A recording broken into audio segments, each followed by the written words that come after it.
안녕하세요. 삼도봉 농장의 박이석입니다. 오늘은 사과나무 수세를 수령, 곧 생육 단계별로 나누어서 어떻게 판단하고 어떤 방식으로 유지해야 하는지에 대하여 상세하게 알려드릴까 합니다. 식재 초기부터 성목기까지 단계별로 전략을 꼭 기억해 주시기를 부탁드립니다. 사과나무 생육은 크게 식재 초기, 정식 1년차라고도 이야기하겠죠. 그 다음 유목기 2, 3년차, 성장기 4, 6년차, 성목기 7년차 이상으로 나눌 수가 있겠습니다. 이것도 학자들마다 좀 약간씩 차이는 있지만 저는 이렇게 분류하고 설명을 드려볼까 합니다. 그래서 각 단계별로 수세를 판단하는 기준과 유지하는 방안이 각각 다르기 때문에 체계적으로 관리할 필요가 있다 하겠습니다. 그럼 가장 먼저 정식 1년차인 식재 초기에는 어떻게 수세를 관리하는 것이 합당한지에 대해서 말씀을 드리겠습니다. 식재 초기의 수세를 판단하는 기준으로서는 신초가 발화하는 율이라든가 신초가 생장하는 속도, 그 다음에 잎의 상태, 꽃눈이 어떻게 형성이 되는지 이러한 정도를 가지고 수세를 파악을 하겠습니다. 먼저 말씀을 드렸던 발화율 같은 경우는 묘목이 90% 이상 발화가 되고 매우 빨리 발화가 됩니다. 수세가 강하다면 신초 같은 경우는 신초가 매우 빠르게 자랍니다. 일주일에 1cm 정도 이상. 잎의 상태는 요즘같이 연한 녹색이라든가 이런 것이 아니고 선명한 녹색, 아니면 작지만 광택이 반질반질하게 나는 상태. 또한 마찬가지로 꽃눈이 거의 없거나 있다 하더라도 매우 적은 상태라면 수세가 강한 나무라고 파악을 해야 되겠습니다. 식재 초기에 정식 1년차에 이렇게 수세가 강하다고 파악이 된다면 어떻게 유지 관리를 해야 되는가 하면, 첫 번째로서는 우리가 요구되는 것이 수분 관리와 두 번째로는 비료를 공급하는 방법, 세 번째로서는 전지전정, 그 다음 마지막으로서는 병해충을 예방하는 것이 되겠습니다. 그럼 수분 관리를 함에 있어서는 초기에 활착이 잘 되기 위해서 하루 내지 이틀 사이마다 관수를 철저하게 해줄 필요가 있겠습니다. 또한 두 번째로서는 비료를 공급하는 데 있어서는 뿌리가 활착이 잘 되게끔 퇴비를 줄 뿐만이 아니라 소량의 질소 비료를 뿌리 주변으로 뿌려서 주면 되겠습니다. 또한 마찬가지로 병해충 예방은 심은 직후에는 곰팡이성 병이 발생이 될 수가 있습니다. 예를 들면 뿌리 썩은병 같은 경우 발생이 될 수가 있기 때문에 이러한 것들을 방제를 해야 될 뿐만 아니라 신초를 가해하는 진딧물이나 복숭아, 심심나방이나 잎말이 마른 병 같은 경우를 철저하게 방제를 해야지 될 필요가 있겠습니다. 전지전정 같은 경우는 1년차에는 생장이 우선이 되기 때문에 되도록이면 최소화해서 전정을 할 필요가 있겠습니다. 이미 앞에서도 제가 말씀을 올렸지만 가원주가 제가 지금 말씀을 드렸던 것은 시사선택할 필요가 있을 수도 있습니다. 나무를 수세를 약하게 키우기 위하여 수분이라든가 비료라든가 이런 것도 거의 관리를 하지 않겠다 하는, 그렇게 키우는 방법도 있을 수는 있습니다. 그래서 우리 식재 초기에는 묘목 활착이 가장 중요하기 때문에 꽃눈보다는 잎의 생장과 뿌리 활착에 집중해야지 할 것입니다. 또한 심은 직후에는 이미 앞에서 말씀을 드렸던 대로 뿌리 썩은 병과 같은 곰팡이성 병을 예방하기 위해서 방제하는 것이 반드시 필요하다 하겠습니다. 그래서 식재 초기인 정식 1년차에 있어서는 핵심적인 포인트는 묘목 활착이 중요하므로 꽃눈보다 잎 생장과 뿌리 활착이 잘 되도록 관리를 해줄 필요가 있겠습니다. 유목기라고 하는 2년차 내지 3년차에는 수세를 판단하는 기준으로서는 줄기와 가지의 굵기, 그 다음 잎의 상태, 그 다음은 꽃눈이 어떻게 형성이 되었는지, 그 다음에 열매 상태를 보고 2년차, 3년차 유목기의 수세를 판단할 수가 있겠습니다. 그러면 각각 어떻게 나타날 때 수세가 강하다고 할 수 있을까 하고 살펴보면 줄기 가지의 굵기 같은 경우는 척지가 굵게 자랄 뿐만 아니라 곱게 솟는 가지가 많으면 수세가 강하다고 이해하면 되겠습니다. 또한 잎은 밀도가 촘촘하고 진한 녹색이고 크기도 큽니다. 이에 따라서 꽃눈은 별로 형성되지 않을 뿐만 아니라 대부분 잎과 줄기가 자라는데 거의 집중한다 말씀을 드릴 수가 있겠습니다. 그래서 일부 나무에서는 열매가 달리기도 하지만 소량 착과가 된다는 이야기가 되겠습니다.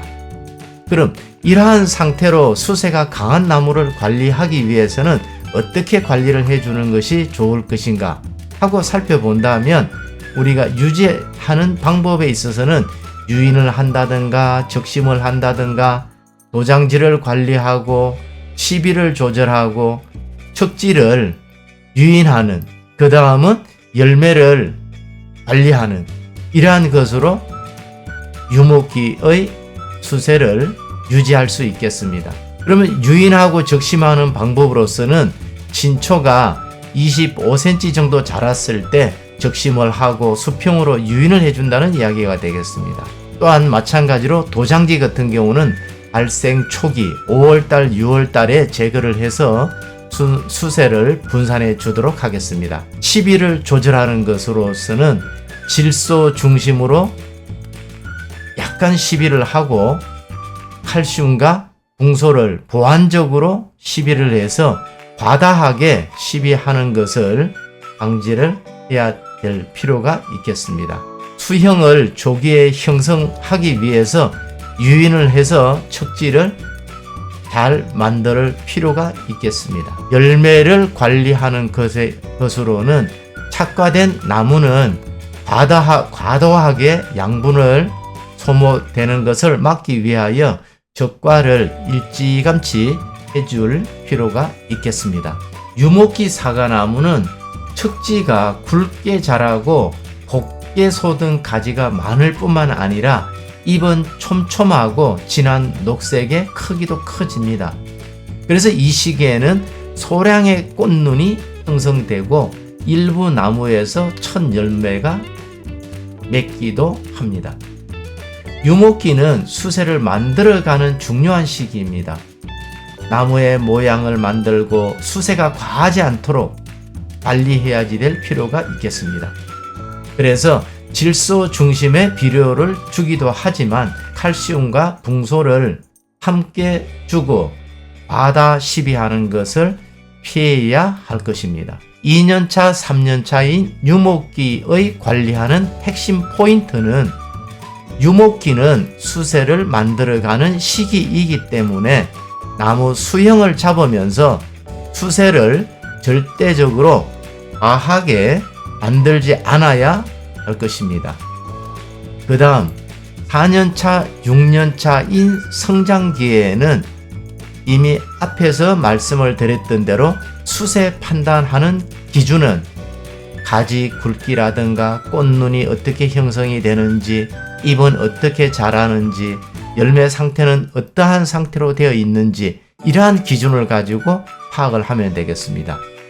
그럼 먼저 가지의 굵기 같은 경우는 결가지까지 굵고 길고 도장지도 많이 발생이 되고 착과량 꽃눈이 제대로 형성이 되지 않기 때문에 착과량에도 작습니다.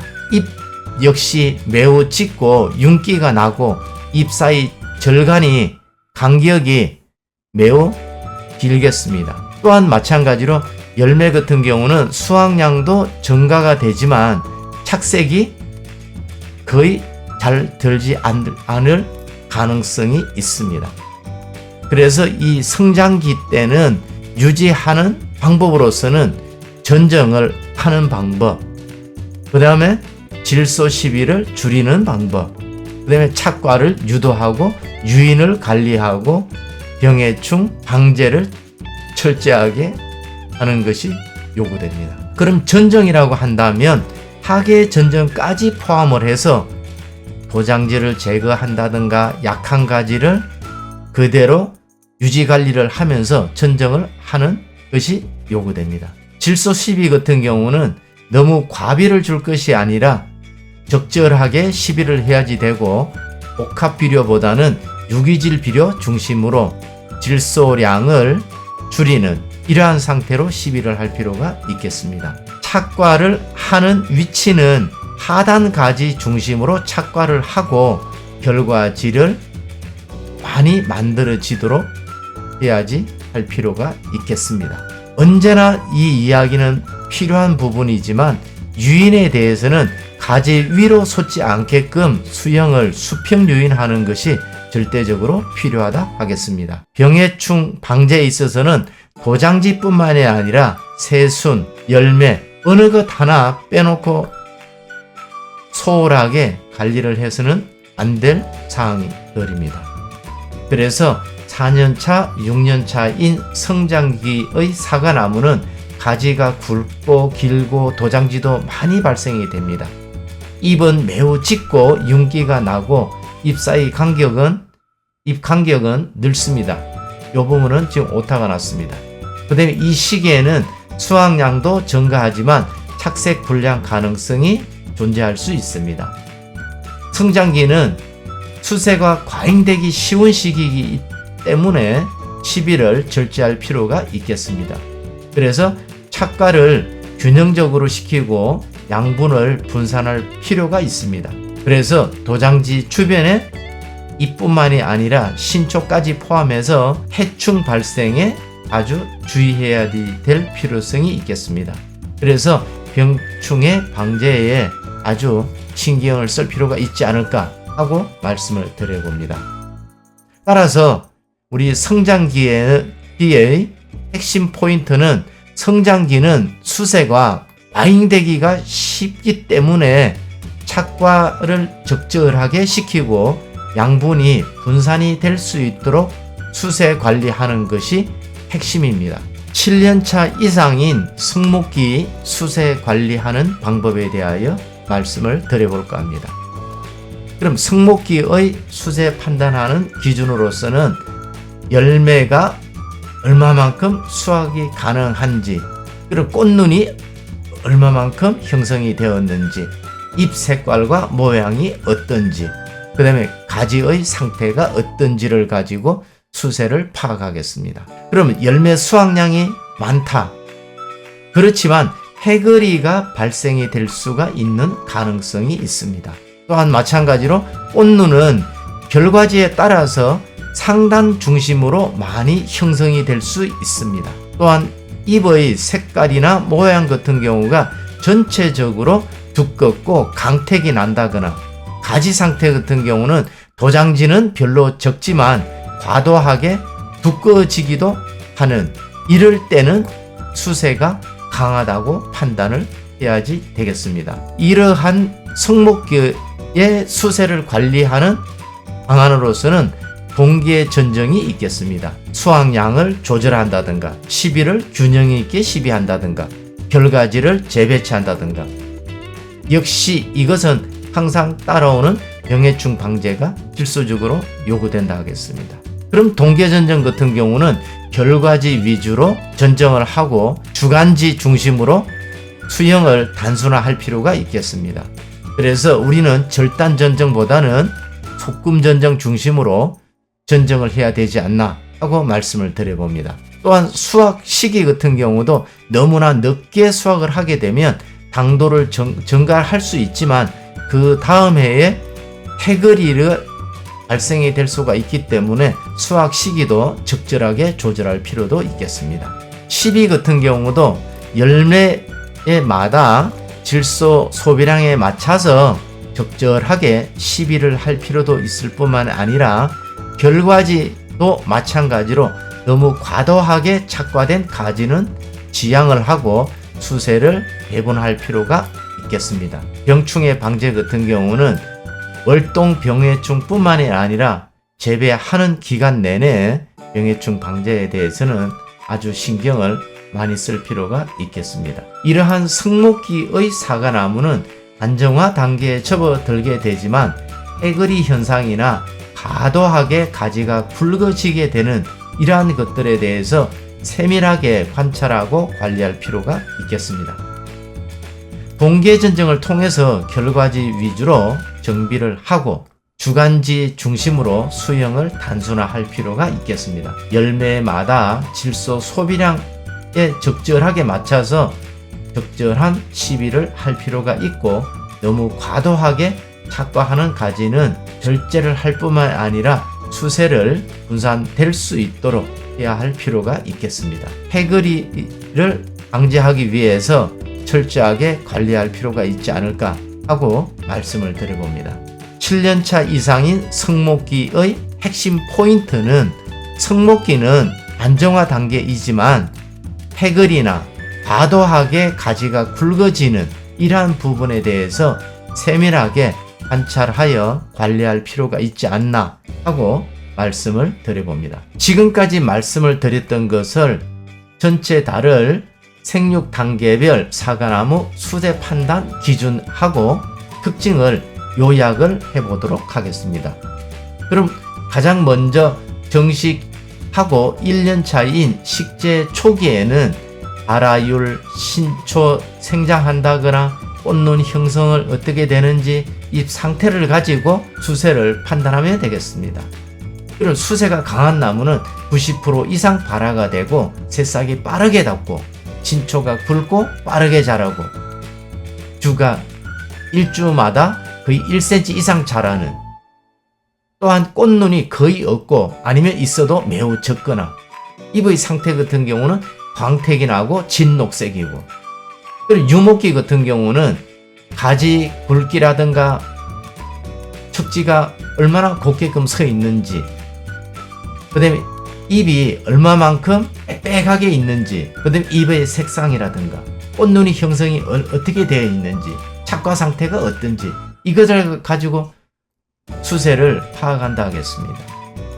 그럼 척지뿐만이 아니라 가지가 너무나 굵고 곱게 섰다, 이러면 도장지가 많다는 얘기가 되겠죠. 그럼 잎이 또한 짙고 두껍고 광택이 나고, 그리고 꽃눈은 일부 있지만 꽃눈이 형성이 거의 잘 되지 않고, 그럼 착과는 열매는 맺기는 맺지만 너무 작게 맺는다든가 생식 생장을 하는 것이 아니고 영양 생장을 하게 돼서 도장지가 많이 생기는, 이렇게 되게 되면 수세가 강하다고 파악하면 되겠습니다. 4년차에서 6년차인 성장기에는 도장지가 발생하는 정도, 꽃눈이 어떻게 분포가 되는지, 열매가 어떻게 자라는지, 잎이 어떻게 자라는지, 이걸 보고 수세를 파악할 수가 있겠습니다.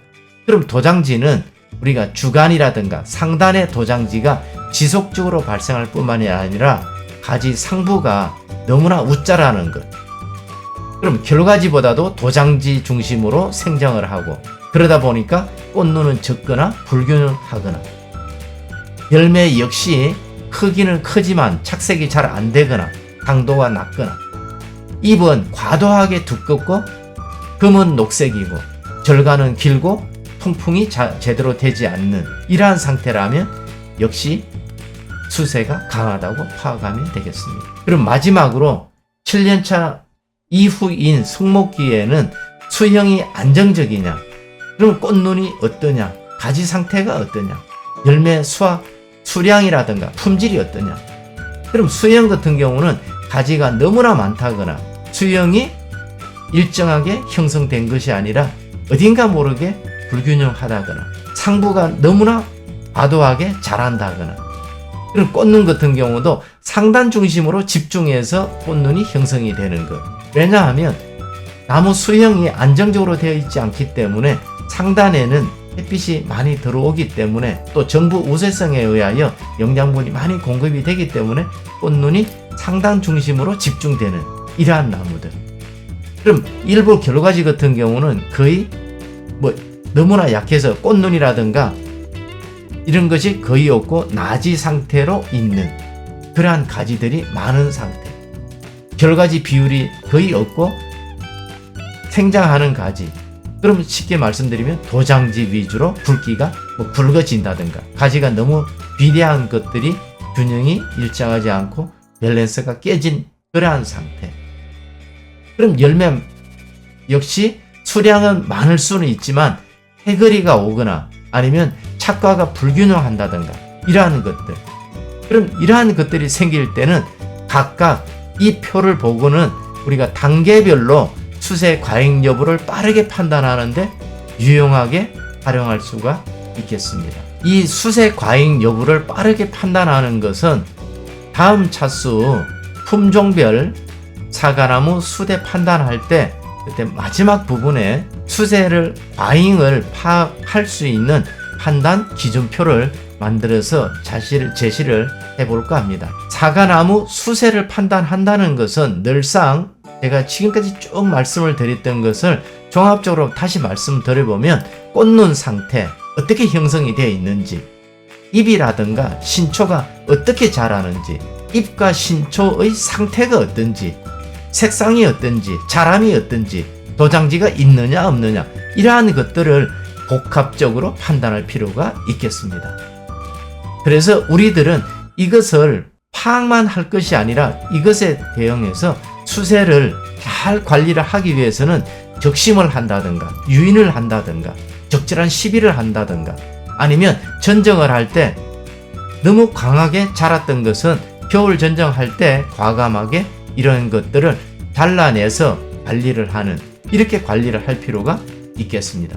다시 한번 더 들어가서 생육 단계별 사과나무 수세를 판단하고 유지하는 전략을 다시 한번 더 구체적으로 살펴볼까 합니다. 이미 앞에서도 생육 단계별로 식재 초기, 유목기, 성장기, 성목기 이렇게 4단계로 나눠서 다시 살펴봤지만 다시 우리는 어떻게 할 것인가 하면 식재 초기에는 활착 관리하고 비료 시비하고 전정을 최소화 이러한 관리하는 목표를 세우고 관리를 할 필요가 있겠습니다. 그래서 초기 관수를 철저하게 하고 뿌리 활착이 잘 되도록 한다. 그래서 병해충 예방을 위해서 약제 처리를 한다.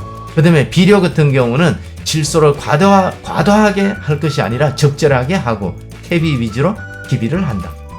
정식 2-3주 후부터는 뿌리 활착이 된 후부터는 기비를 천천히 준다. 전정 같은 경우도 생장 우선으로 가되 너무나 과도하게 전정을 해서는 안 될 것이다.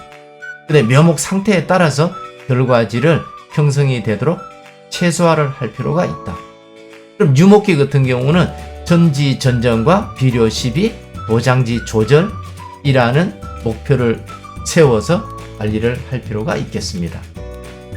그럼 유목기 때는 척지를 배치해서 수평으로 수형을 만들고 그리고 적심과 유인으로 꽃눈을 유도하고 수세를 분산을 하고, 그럼 기비 같은 경우는 질소를 어느 정도 수세를 키워야 되니까 또한 역시 마찬가지로 인산을 주어서 꽃눈을 분화하도록 만들고, 그럼 추비 같은 경우는 너무 과도하게 착과를 방지하기 위해서는 칼륨이라든가 칼슘을 주어서 이미 기비로 주었던 질소를 기량작용에 의해서 흡수하는 것을 약간 절제할 수 있도록 만들어주는, 유목기 때는 5월, 6월에 발생이 되는 도장지를 조기에 제거를 해서 결과지가 제대로 만들어지도록 공간을 확보해주는 이러한 관리.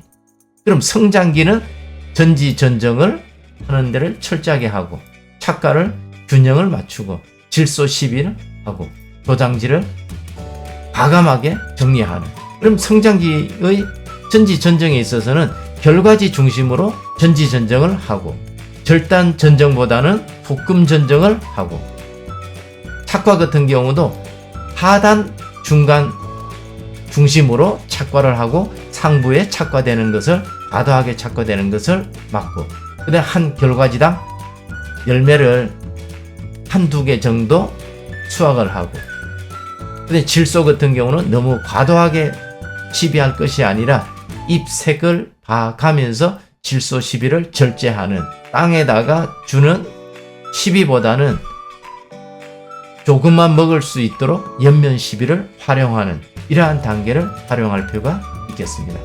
또한 마찬가지로 도장지 같은 경우는 여름철에 발생을 할 때 거의 과감하게 제거를 해주는 그래서 내부 격가지가 발화 전에 이것을 과감하게 떼어내서 채광이랑 통풍이 아주 우월하게끔 수월하게끔 관리를 해주는 그다음에 마지막인 7년차 이상인 성목기 같은 경우는 동계 전정과 꽃눈을 유지 관리하도록 관리를 하고 시비를 적절하게 하고 병해충 및 월동 준비를 철저하게 할 필요가 있겠습니다. 그럼 동계 전정 같은 경우도 결과지를 중심으로 전정을 하고 상부가 너무 우세하게 되는 상부 부분도 도장지가 있는 것들을 제거해서 수형을 균형을 회복시킨다든가 그런 꽃눈을 확인하고 나서 전정을 하고 결실을 예상해서 전정을 할 필요가 있겠습니다. 또한 시비 같은 경우는 열매 품질에 따라서 비료 처방을 할 필요가 있는데 연면 시비 뿐만이 아니라 우리는 해거리를 방지하기 위해서 적절하게 시비를 할 필요가 있겠습니다. 역시 병원균 뿐만이 아니라 월동충을 제거하기 위해서 낙엽뿐만이 아니라 아직까지도 미리 제거할 필요도 있겠습니다. 또한 마찬가지로 기비로서는 유기물을 보강을 해주고 유효균을 투입할 필요가 있겠습니다.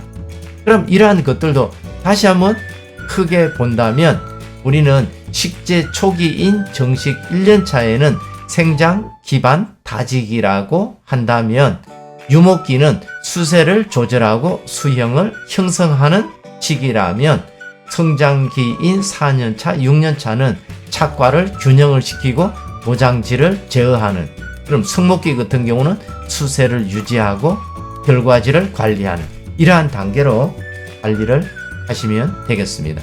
지금까지 살펴봤던 것을 사과나무 수세 흐름 곡선을 그래프로 살펴보면 식재 초기에서 유목기가 되면 4년차가 되게 되면 수세가 급격하게 상승이 됩니다. 그러다가 성장기가 지나고 나면 서서히 수세 강도가 약해집니다. 그러면 식재 초기 같은 경우는 수세가 약하지만 조금 전에 말씀을 드렸던 대로 2년차, 3년차가 되게 되면 수세가 급증하게 됩니다. 그럼으로써 신초와 절간이 급성장하고 도장지가 많아집니다. 그러다 보면 꽃눈이 거의 생기지 않을 뿐만이 아니라 수형을 이때는 제대로 형성을 할 필요가 있겠습니다. 그럼 성장기 같은 경우는 수세가 최고조로 올라갈 때입니다. 그러니까 도장지를 억제하고 결과지를 유도할 필요가 있고 전지전정과 시비를 적절하게 조절하는 것이 핵심적인 일이 되겠습니다. 그럼 7년 이상인 성목기는 수세 안정을 시키고 이러한 해거리를 방제하는 것을 위해서 꽃눈 형성이 제대로 되고 착과가 안정화되도록 관리를 제대로 해서 해거리랑 수세가 약화되는 이러한 것들을 예방을 할 필요가 있겠습니다. 수세가 너무 강한 3년차 같은 경우는 적심이라든가 유인을 해야 되고 시비할 때 질소 성분을 절제해서 시비를 해야지 될 필요가 있겠습니다. 또한 수세가 안정이 되는 6년차 이후에는 결과지를 유지하고 병해충 관리 중심으로 관리를 하면 되겠습니다. 그러나 수세가 거의 떨어지는 나무들은 토양을 개량한다든가 유기물을 투입한다든가 착과량을 조절해서 이 사과나무의 수세를 관리할 필요가 있겠습니다. 생육 단계별 수세를 유지하는 전략을 살펴보면 식재 초기에는 뿌리 활착과 병해충 방제 중심으로 관수를 적극적으로 하고 소량의 질소 비료를 투여하면 되겠습니다. 그럼 유목기 같은 경우는 수형을 형성하고 생장 억제를 해야지만이 되겠습니다. 그래서 적심이랑 유인을 함께 해줄 뿐만 아니라 도장지 제거에 역점적으로 해야 할 것입니다. 성장기에는 수세를 억제해야지 될 뿐만 아니라 착과를 유도를 해야 되고, 그래서 변정을 적극적으로 해야 될 뿐만 아니라 질소 비료를 줄여서 적절하게 할 필요가 있겠습니다. 그럼 성목기 같은 경우는 수세를 유지해야지 될 뿐만 아니라 해거리가 발생되지 않도록 적절하게 수세를 유지를 할 필요가 있겠습니다. 따라서 결과지를 제대로 배치를 해야지 될 뿐만 아니라 균형적인 시비가 필요하다 하겠습니다. 그래서 각 단계에서 적절하게 전정을 하고 시비를 하고 관수를 하고 이래야지만이 나무 수세가 안정적으로 유지가 되어야지만이 수확량도 안정적으로 유지 관리를 할 수가 있겠습니다. 그래서 이미 살펴봤던 수세 관리를 위해서 지난번에 잠시 살펴봤던 계절별로 살펴본다면 봄에는 발화되는 정도를 관찰할 뿐만이 아니라 초기 병해충 방제를 철저하게 하고 질소 비료를 공급해 주고 신초 생장을 제대로 관리를 해야지 될 필요가 있겠습니다. 그럼 여름은 파괴 전정과 여름에 미리 5월 6월이 되게 되면 도장지를 제거하고 유인 작업을 해야 되고 과실이 비대되는 것을 관리하면서 특히 한여름에 뜨거운 때 관수를 제대로 해야지 될 필요가 있겠습니다. 가을 같은 경우는 수확을 하고 수확 후에 관리를 하고 저장을 하고 그 다음 월동 준비를 할 필요가 있겠습니다. 또한 겨울이 되게 되면 동계 전정과 전정을 통해서 수형을 정비하고 다음에 생육을 준비하는, 그럼 계절별로 각각 다른 이러한 관리를 철저하게 할 필요가 있겠습니다. 그럼 지금까지 살펴봤던 것을 다시 한번 더 요약을 해본다면 식재 초기인 1년차에서는 뿌리 활착과 병해충 방제에 집중을 할 필요가 있고 2년차, 3년차인 유목기에는 수형을 형성하고 생장 억제를 중심으로 관리를 해야지 될 뿐만 아니라 4년차, 6년차인 성장기에는 수세를 억제하고 착과 유도를 함께 관리를 할 필요가 있겠습니다. 성목기인 7년차 이상에는 수세를 유지하고 해거리가 발생이 되지 않게끔 관리를 할 필요가 있지 않나 하고 말씀을 드려봅니다. 지금까지 생육 단계별 사과나무 수세 판단하는 기준과 유지 전략을 살펴보았습니다. 각 단계별로는 적절하게 수세 관리를 잘 한다면 건강하게 사과나무를 유지하고 안정적인 수확량을 확보할 수 있겠습니다. 다음 편에는 국내 사과 5대 품종 후지, 홍로, 아리수, 시나로 골드, 가모 각각의 수세 특징과 수세를 조절하는 방법에 대하여 여러분들과 함께 하도록 하겠습니다. 그리고 댓글로 여러분들의 의견을 주시면 다음 동영상에도 반영해 보도록 하겠습니다. 긴 시간 함께 해주셔서 대단히 감사합니다.